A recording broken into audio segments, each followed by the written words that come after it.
At the farm, Hannah meets Tommy and Lila, two shy but pitiful children.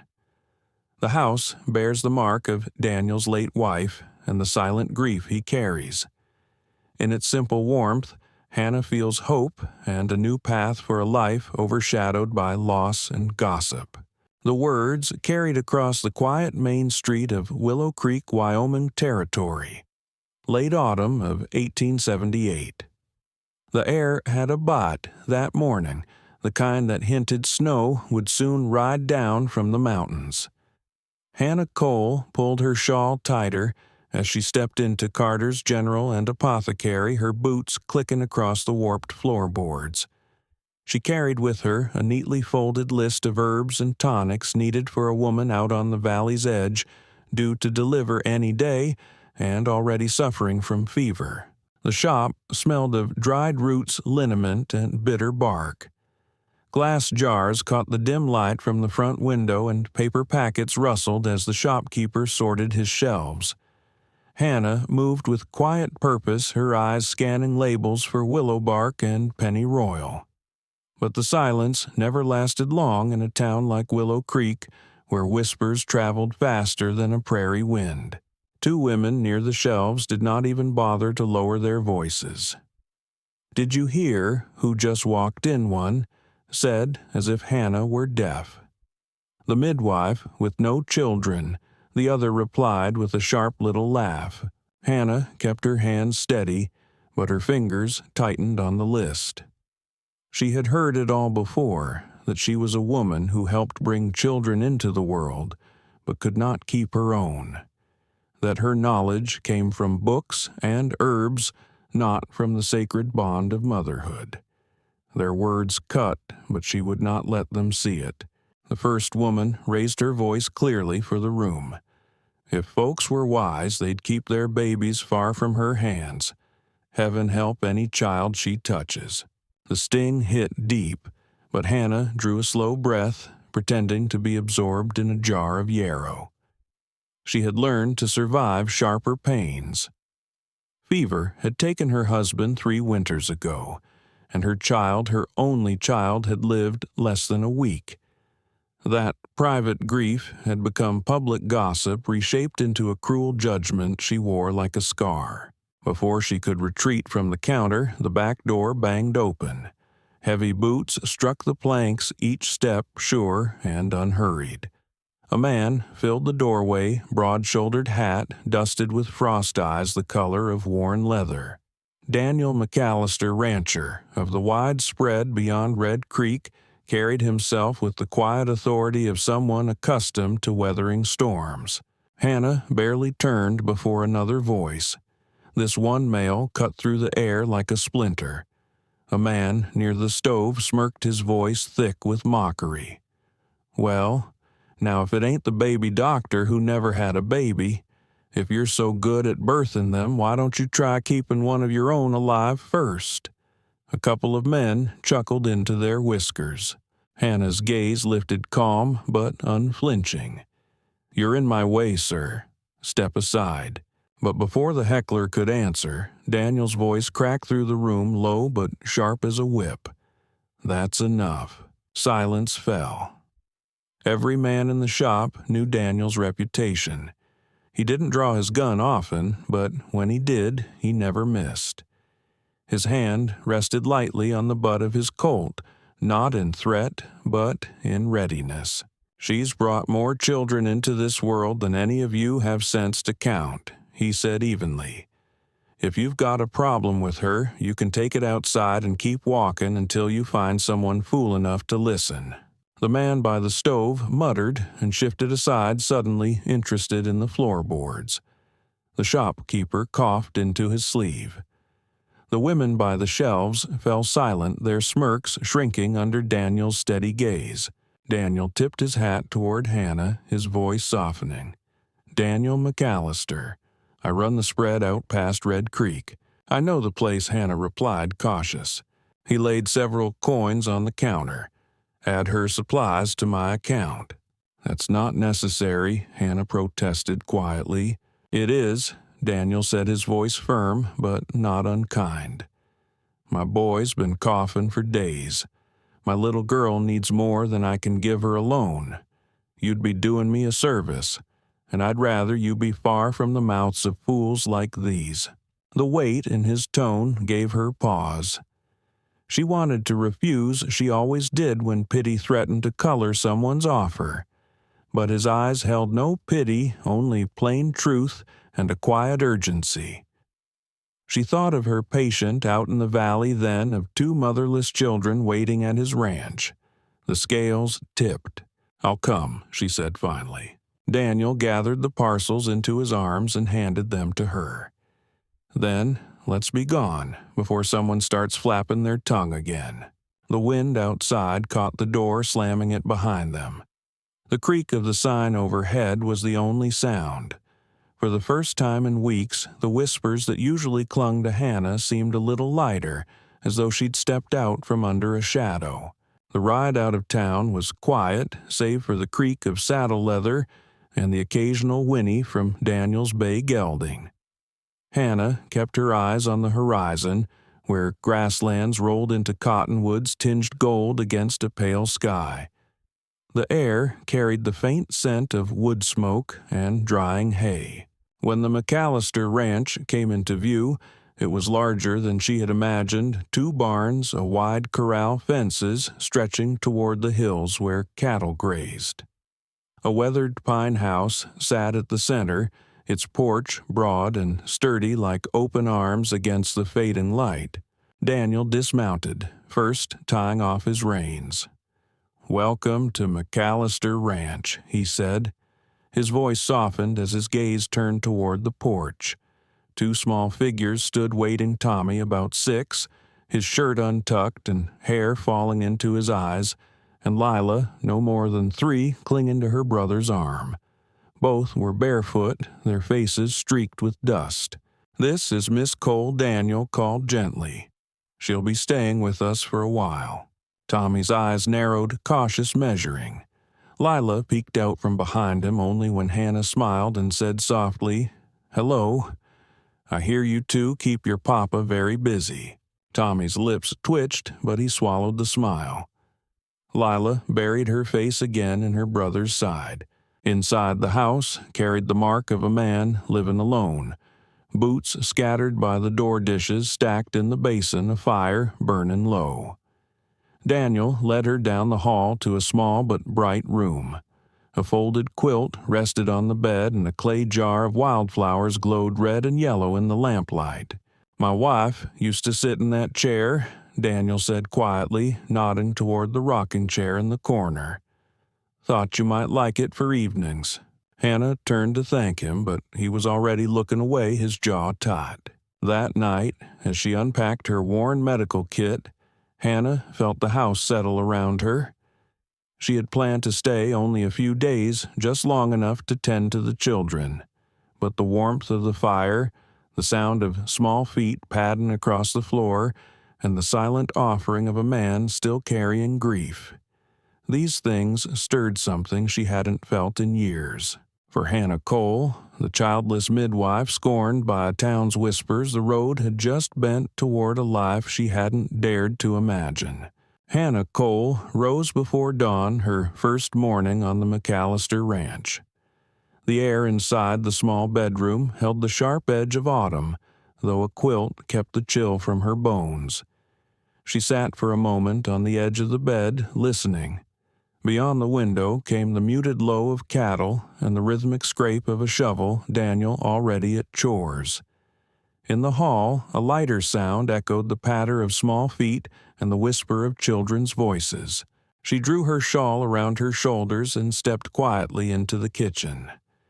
Tommy was perched on a chair, much too tall for him, struggling to slice bread with a dull knife. Lila sat cross-legged on the floor, her hair tangled, clutching a doll made of old rags. They both froze at the sight of Hannah. "You're up early," she said gently. "I was hoping to surprise you with breakfast." Tommy's jaw tightened. "Papa usually makes it." "That?" So she reached for the knife, careful not to startle him. "Then maybe I'll help your papa today, and you can help me." Fair trade. His eyes darted toward Lila before he gave a small nod. Together, they spread butter on the bread and set out tin cups for milk.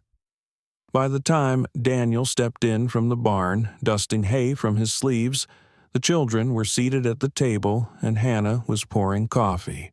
The look he gave her was brief, but full of something unspoken gratitude, perhaps, or relief. He did not dwell on it. Instead, he bowed his head for a quiet grace and joined his children in eating. The days that followed revealed much about life on the ranch. Without a woman's presence, the house bore a rough edge, boots left where they fell, shirts mended with uneven stitches, dust creeping into corners. Yet it also carried a warmth rooted in Daniel's steady effort and his children's resilience. Hannah did not force herself into their rhythm. She listened, she observed, and she stepped in only where her hands were needed. When Lila scraped her knee, chasing a stray chicken, Hannah cleaned the wound with steady hands, humming an old hymn until the child's sobs quieted. When Tommy struggled with his schoolwork at the kitchen table, she guided him patiently, praising his careful penmanship rather than scolding mistakes. In the evenings, she told stories by the fire, not fanciful tales, but memories of patients she had helped, of journeys through snow and prairie, of mothers who had leaned on her strength in their most vulnerable hours. Little by little, the children softened. Tommy no longer stiffened when she touched his shoulder. Lila, once shy, began climbing into her lap, uninvited, pressing her face into Hannah's shawl as though it carried safety. But for Hannah, those small victories carried a shadow. She could not help but remember the nights she had once sung lullabies to her own infant, a tiny child who had not lived long enough to take his first steps.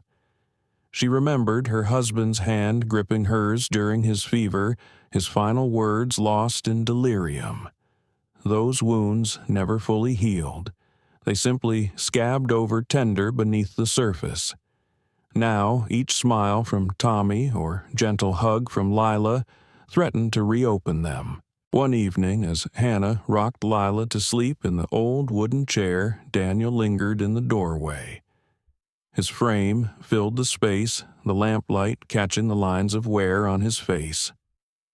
"She hasn't slept like that since." His voice caught, and he looked away. "Since her mother passed." Hannah kept her gaze on the child in her arms, stroking the small curls against her cheek. Children know when love is near. That's what settles them. Daniel gave a small nod, the silence between them full of the weight of things unsaid. He turned back to the barn without another word, yet Hannah felt his presence linger even after he was gone. Life in Willow Creek, however, was not so easily softened. News traveled fast, and the sight of the childless midwife living under Daniel McAllister's roof was too ripe for tongues to ignore. At the general store, conversations hushed the moment Hannah entered. In the churchyard, polite smiles concealed sharp glances exchanged behind her back. At the saloon, rougher men laughed openly, claiming she was only after Daniel's land. Daniel ignored it all, but Hannah felt the weight of every eye, every whispered word. She carried herself with quiet dignity, refusing to give them the satisfaction of seeing her falter. Still, when she climbed into bed at night, her jaw ached from holding it tight all day. The hostility soon grew bolder. One night, while Hannah washed dishes in the dim kitchen, she caught the faint crunch of boots outside the window. Daniel, finishing chores in the barn, noticed too. He stepped into the yard, his hand resting near his holster. 3 men stood near the corral shadows cut against the moonlight. At their center was Elias Briggs, a broad man with a scar tracing from temple to jaw, known for doing dirty work where law came slow. "Well, now," Briggs drawled, "we just came to have a word with your guest." Daniel's voice was low but carried like steel. She's sleeping, and I don't take kindly to men prowling my yard after dark." Briggs's grin showed no humor. Best for her to leave before folks get more riled up. Ain't good for a man's reputation keeping company like that. Daniel stepped closer, his presence filling the night. "My reputation is mine to mind. Yours will be ruined if I catch you trespassing again. Now get." Silence stretched. The younger men shifted uneasily. Finally, Briggs spat into the dirt and turned away. Their boots crunched off into the darkness, leaving Daniel standing watch until the last sound faded. Inside, Hannah remained at the sink, her hands trembling only after she knew he could not see. She realized then that Daniel carried not only his children's burdens but hers as well.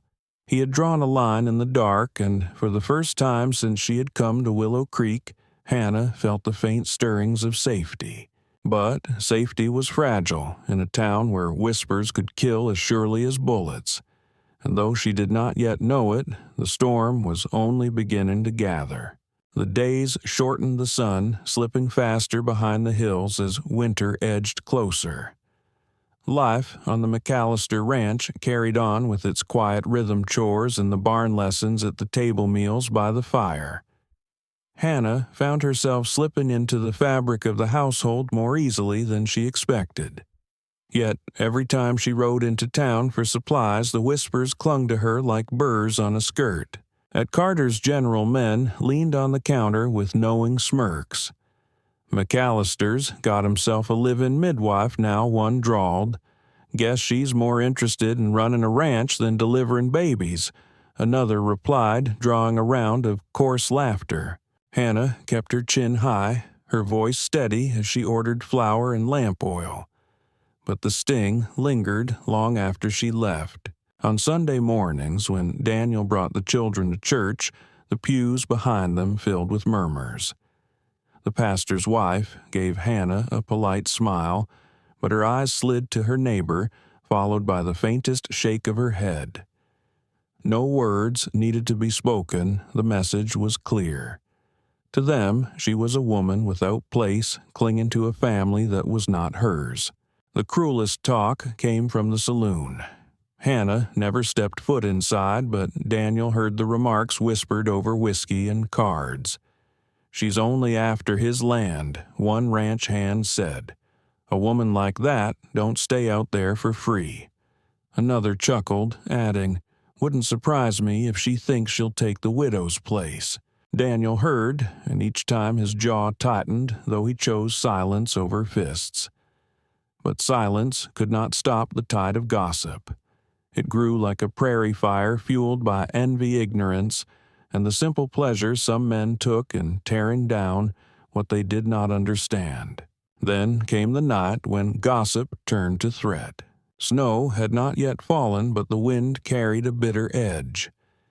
Daniel was in the barn finishing chores when he caught the crunch of boots on frozen dirt where no boots should be. He slipped off his gloves and stepped into the open. 4 men emerged from the shadows. At their center stood Elias Briggs, his scar glinting in the lamplight. His companions fanned out slightly, forming a wall that blocked the path back to the house. "Evenin'," McAllister Briggs said smoothly, as though this were nothing more than a neighborly call. "We're here for a word with your guest." Daniel's voice was calm but hard. "She's resting, and I don't recall inviting you onto my land."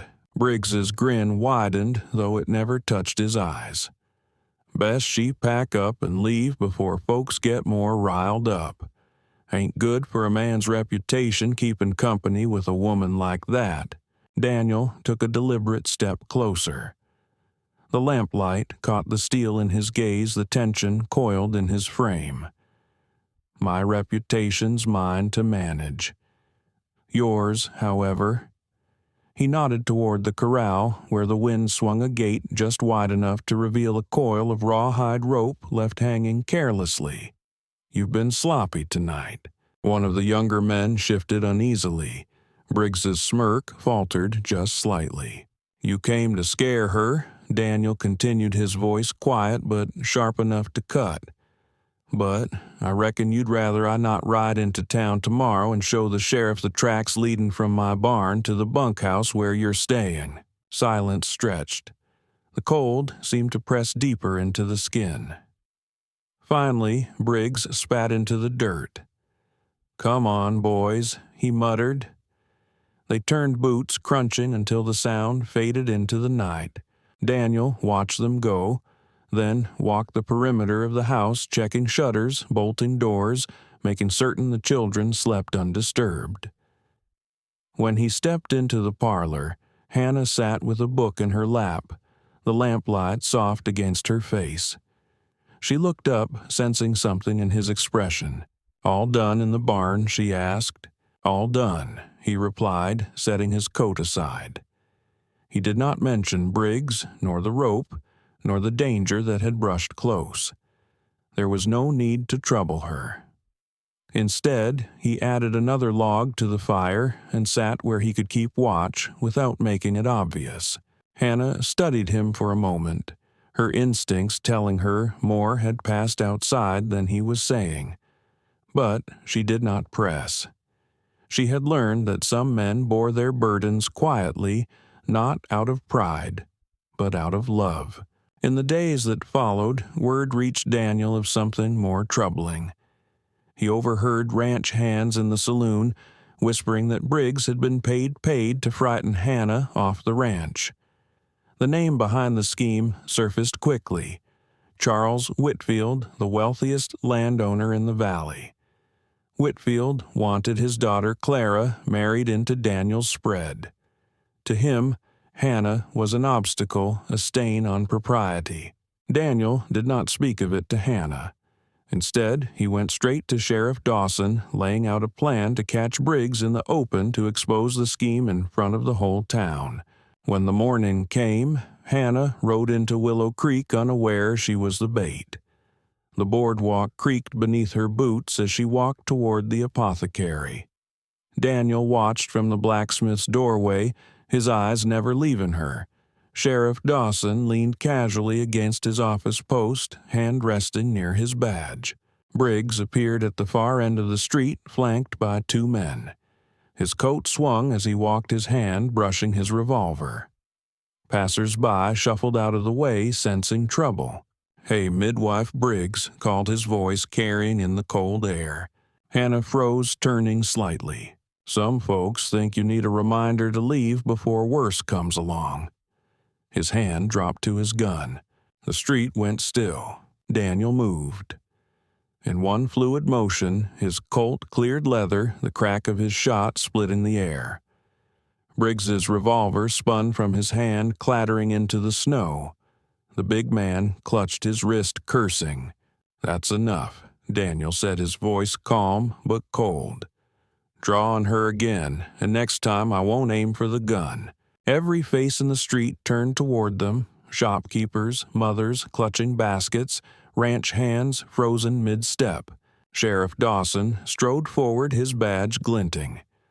"Briggs, you and your boys just bought yourselves a trip to jail. Hired threats, trespassing, attempted intimidation. I've got all the proof I need." Deputies stepped in, binding their hands and hauling them away. Daniel turned to Hannah. "You all right?" She nodded slowly, still staring at the revolver half buried in snow. I think so." He tipped his hat. "Then let's get your supplies and head home." As they walked, the murmurs began, not the sharp-edged whispers she had grown used to, but something softer. "Never seen, shootin' that clean," someone said. "Stood up for her," another added. "Guess she ain't what folks were saying." For the first time since Hannah Cole had set foot in Willow Creek, the eyes on her felt less like judgment and more like respect. Yet respect won in a single moment could be lost in the next. And the prairie had a way of testing every fragile piece. The first flakes fell at dusk, slow and heavy, turning the rutted lane to the McAllister house into a soft white ribbon. By nightfall, the wind had sharpened into a cold that rattled the shutters and hissed beneath the door. Inside, the fire snapped throwing orange light across the parlor where Hannah folded quilts and checked the kettles. Lila had coughed through supper a thin little bark that Hannah had not liked, and by bedtime the child's forehead burned hot beneath her palm. Papa Tommy stood in the doorway to the small bedroom, his voice small. "She's breathing funny." Daniel came fast from the hall, boots thudding. Lila lay curled beneath the blankets, her cheek flushed and dry, her breaths short and shallow ribs lifting too fast for a girl so small. Hannah's mind moved all at once in practical steps. Lower the heat in the room, boil more water. Fetch willow bark and horehound, keep the air moist, keep her propped up right. Fear tugged at the edges of her focus memories she would not allow in. Not tonight. She needs warmth, but not heat. Hannah said evenly already, untying her shawl. Tommy put another log on the fire in the parlor. Not in here. Daniel water to a boil 2 kettles if you can. I'll grind the herbs. Daniel moved without question. The house became a machine of care water, ladled into basins, cloths wrung and laid cool across Lila's neck and chest, steam drifting from mugs on the bedside table. Hannah mixed a syrup honey thinned with hot water, and a whisper of horehound coaxing tiny sips past Lila's lips between coughing fits. When the child's breaths grew too shallow, Hannah lifted her against her shoulder, one hand broad across the small back, rubbing in slow, patient circles to draw the tightness loose. "Stay with me, little bird," she murmured, more rhythm than meaning. "Keep breathing, that's all. In and out." Daniel returned with fresh water and stood helpless for a moment at the foot of the bed, the big hands that could rope a steer and mend a fence line seeming useless against the fever burning his daughter. "Tell me what to do," he said hoarsely. "Keep the basins cool," Hannah answered. "Change the cloth when it warms, and talk to her. She knows your voice." So he did. He told Lila about the spring calves not yet born, about the mare due to foal in March, about the creek that would run fast once the ice broke. He talked in a low murmur, as if each story could carry the next breath across the cold night. Hours stretched like taut wire. Wind battered the south wall and snow climbed the porch steps.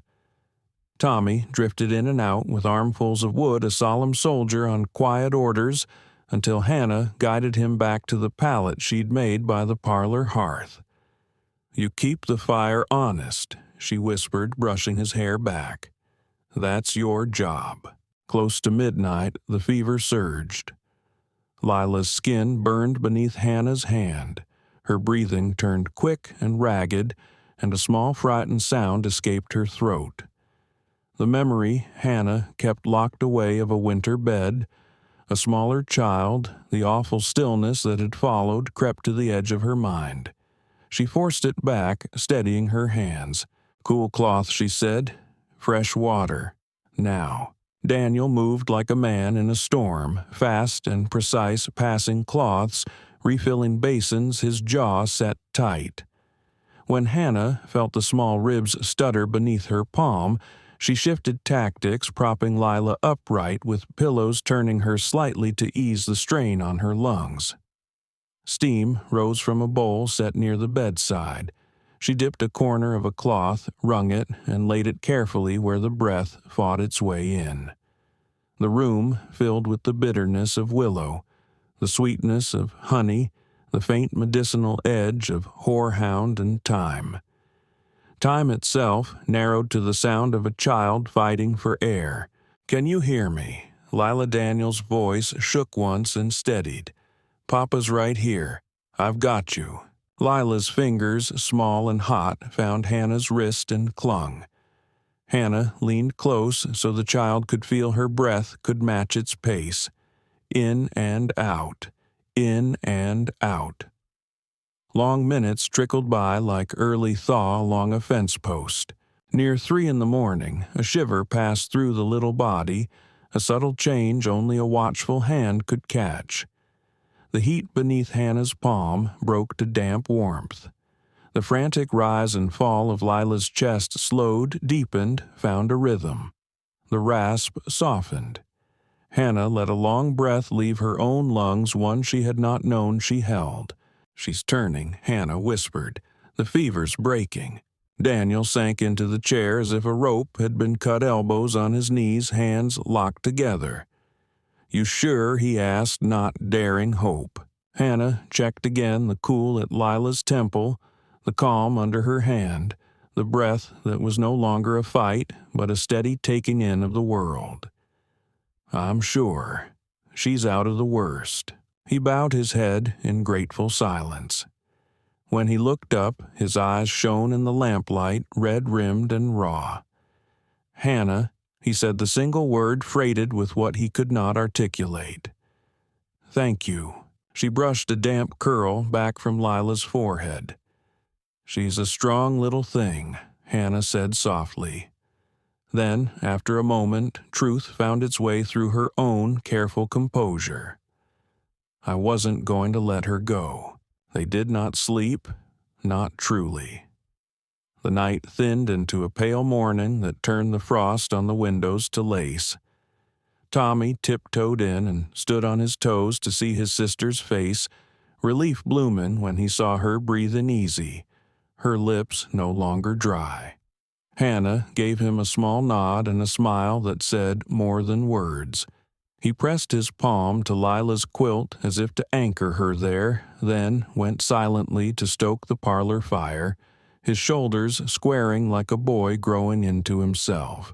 By afternoon, Lila's fever had settled into a manageable warmth, her lashes fluttering against her cheeks. She woke long enough to sip broth and lean against Hannah's chest, the trust in that small body absolute. Daniel watched from the threshold, something unspoken settling into place between them, the shape of a family taking hold, sure as fence posts set true. The snow laid deep drifts by evening blue in the shadowed yard, and the world outside their walls grew hushed. Inside, quiet took a different shape. The clink of a spoon, the whisper of a fresh log settling the slow, even breath of a child sleeping between the two people who had carried her through the night. Word of the storm and the night's battle traveled the valley quicker than fresh tracks. Some who had whispered now kept their eyes lowered when Hannah passed. Others studied her with new calculation, as if respect once earned must be measured and priced. Respect, however, was not the only thing riding out from town. 2 days after the fever broke, wagon wheels crunched across the frozen lane. Hannah, kneading dough at the table, felt the house itself seem to brace. Daniel was already at the door when the knock came heavy and polite at once. Charles Whitfield stood on the porch, silver hair neat beneath a fine hat, coat collar turned just so against the cold. Beside him, Clara, gloved, composed her gaze, moving over the doorway and lamp-lit parlor like she was inventorying assets. Behind them waited a pair of well-dressed men and a woman whose tight smile bordered on pity. "Evening," McAllister Whitfield said in the tone of a man accustomed to being welcomed. "We thought we might call." Daniel neither stepped aside nor offered his hand. "State your business." Whitfield's smile broadened, practiced, and smooth. "We hear you've taken in assistance." His glance flicked past Daniel to where Hannah stood with flour on her hands and calm on her face. "While I'm sure Miss Cole means well, there are those who believe a more fitting arrangement would benefit your household. My daughter," he indicated Clara with an elegant tilt of his wrist, "is prepared to manage a home of this size, look after your children, and bring proper order. It would spare you no end of trouble." "Trouble," Daniel repeated, voice flat. "Whispered talk, Mr. McAllister?" Clara added her smile restrained. Children need stability. Appearances matter. Hannah did not move. She could feel her own heart steady the same way it had steadied in the worst hour of the night. If the valley had another test to offer, she would meet it standing. Daniel stepped onto the porch and pulled the door close behind him, meeting Whitfield's eyes squarely. The cold crept in around them, stinging noses and ears, but his voice carried warm and sure. "The only trouble I see," he said, "is a man riding to my door to tell me who belongs in my home." He glanced past Whitfield to the wagons to the men who'd come to witness a foregone conclusion, then back again. "You paid a bully to frighten a woman. He's cooling his heels in the jail. That's the measure of your concern." Whitfield's charm slipped a fraction. "You're being uncharitable, Daniel. I'm thinking of your children." "I am too," Daniel said. "And I'm telling you plain, they have what they need. They have safety. They have warmth. They have a woman whose hands held my daughter through a night you would not have endured." Clara's eyes narrowed. "You would call a midwife their mother." Daniel's answer was simple and final. "I would call Hannah Cole part of my family." The wind tugged at Whitfield's coat hem, setting it twitching like a nervous truth. No one spoke. Then Whitfield gave a brittle nod, turned on his heel, and climbed back into his wagon. Clara followed chin high, but gaze averted. The wheels groaned into motion, cutting fresh tracks in the clean snow down the lane.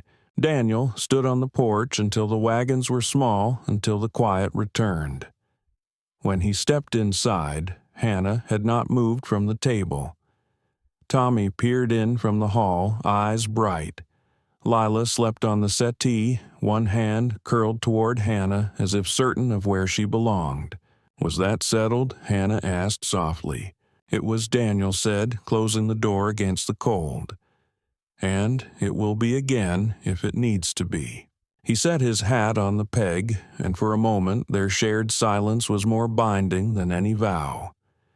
Beyond the windows, the snowfield lay unbroken.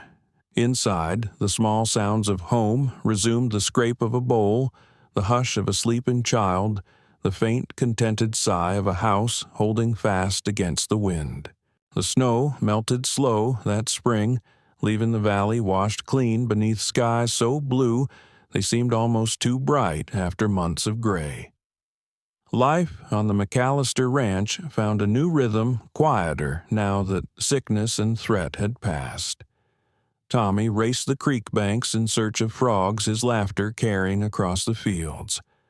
Lila, steady on her feet again, clung to Hannah's skirts while she worked in the kitchen or garden, chattering endlessly in the way only small children could. Daniel rose each dawn to tend stock, but his eyes no longer carried the hollow look of a man bracing for the next storm. Still, the town had not forgotten. Whisperers did not tire easily, and while their voices had softened, they still stirred beneath the surface like a restless wind.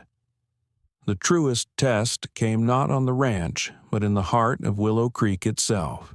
It was the night of the Harvest Festival, the one evening when every man, woman, and child crowded the main street under swinging lanterns and banners of autumn leaves. Fiddles sang from the bandstand, the church choir lifted hymns into the cold air, and merchants sold cider steaming from tin cups. Hannah had not expected to go. She had grown used to standing apart. But Daniel had insisted, his tone not sharp but sure. "You've carried us through more than most could bear," he told her. "It's time they saw you as I do." So she walked beside him, her shawl pulled close, the children darting ahead toward the lights.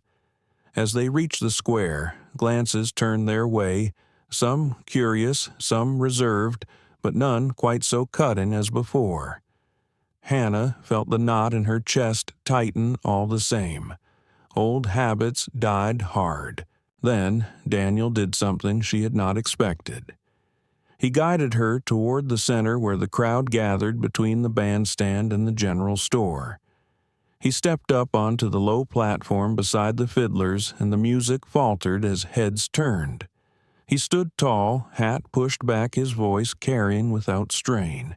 "Evening, folks. I won't take much of your time. But there's something I need to say here where all can hear." A hush spread, rippling outward until only the creak of wagon wheels in the distance remained. Hannah's heart thudded hard in her chest. Daniel reached into his coat pocket and drew out a small worn box. When he opened it, lamplight glinted on a simple gold ring, the band thinned from years of wear. His voice softened, though it carried to every ear. "My mother wore this ring nearly all her life. She once told me it wasn't the gold that mattered, it was the promise.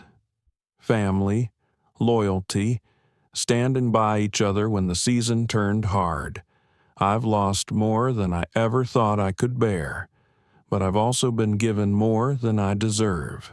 His eyes found Hannah's in the crowd, steady and unshaken. "There's been talk about the woman who came to my ranch about whether she belongs. So I'll tell you plain, she does, more than anyone else could understand." He stepped down from the platform, the crowd parting silently. Stopping before Hannah, he held out the ring between them. His next words were spoken low enough for her alone at first, then rose so the whole town could hear. "Hannah Cole. This ring was the one thing I never thought I'd give away. But tonight I give it to you, the woman I trust to keep my family whole. I ask you to stay, not because my children need you, but because I do." The world seemed to still. Hannah felt the weight of every gaze, but more than that, she felt the weight of Daniel's truth. Her hand trembled as he slid the ring onto her finger. It fit as though it had always been waiting for her. Her throat tightened, but she managed the words. "I will." The crowd exhaled as one. A few hats tipped. Someone began clapping slow and steady until others joined and the sound rolled through the square like distant thunder. Hannah's cheeks burned, but her hand in Daniel's steadied her. For the first time since she had stepped into Willow Creek, she did not feel like a stranger standing on borrowed ground. The wedding came in early summer under the wide branches of the old cottonwood by the barn. Chairs lined the grass garlands of fresh blooms looped along fence rails. Neighbors, ranchers, and townsfolk gathered in quiet anticipation, their voices carried on the warm breeze. Inside, Hannah stood before the small mirror, smoothing the skirt of her cream dress trimmed with lace. She hardly recognized the woman staring back, the one who had once walked into town with her head bowed beneath whispers. A knock at the door broke her reverie. Tommy peeked in his shirt. Neat hair combed for the first time in weeks. "Ready, Mama." The word still caught her off guard, though it warmed her all the same. She smiled. "I am." He offered his arm solemnly, and together they stepped outside. Lila skipped ahead in a yellow dress scattering petals from a basket, her laughter bright as morning. Daniel stood beneath the cottonwood vest, dark against his crisp shirt hat in hand. When their eyes met, Hannah saw the same steady look he had given the night he faced down Briggs, the same look when he placed his mother's ring on her finger. The ceremony was simple. The pastor spoke of the seasons, how land endures winter in trust of spring. Hannah heard the words, but her gaze stayed on Daniel, on the vow written in his eyes. When they were pronounced husband and wife, he kissed her with quiet reverence, and the world itself seemed to pause, too. Applause rose, hats lifted, and the children ran forward. Lila clung to Hannah's waist, Tommy's grin stretching wide. Later, as the sun dropped toward the hills and guests departed, Hannah and Daniel stood on the porch, watching the last wagon roll away. The air smelled of cut hay and honeysuckle. Daniel rested his hand lightly on her shoulder thumb, brushing the fabric. Gratitude, trust, love, none needed speaking. She thought of the cruel phrase once whispered behind her back, "Midwife with no children." She glanced toward the yard where Tommy chased Lila through the tall grass, their laughter chasing the twilight. She looked at the man beside her, who had once stood alone against the dark. "I used to be called a midwife with no children," she said softly. "Now I am a mother, a wife, and the woman a good man was willing to draw his gun for just to protect my honor." Daniel's quiet smile reached his eyes as he squeezed her shoulder, once, then turned with her toward the warm light spilling across the threshold of their home. The lesson of Hannah's journey lingered like the last glow of sunset across the prairie. Love was not about perfection or the easy road. It was about standing firm through storms, about loyalty when others doubted, about choosing family not by birth, but by courage and devotion. For anyone who has ever felt judged, dismissed, or overlooked, remember Hannah Cole's story.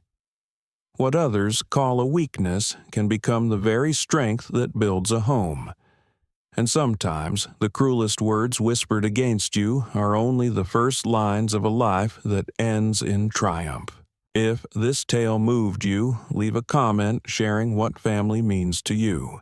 And don't forget to subscribe to Whispers of the Wild West, where every week we bring you true-hearted tales of the West, where bullets may have missed, but hearts never did.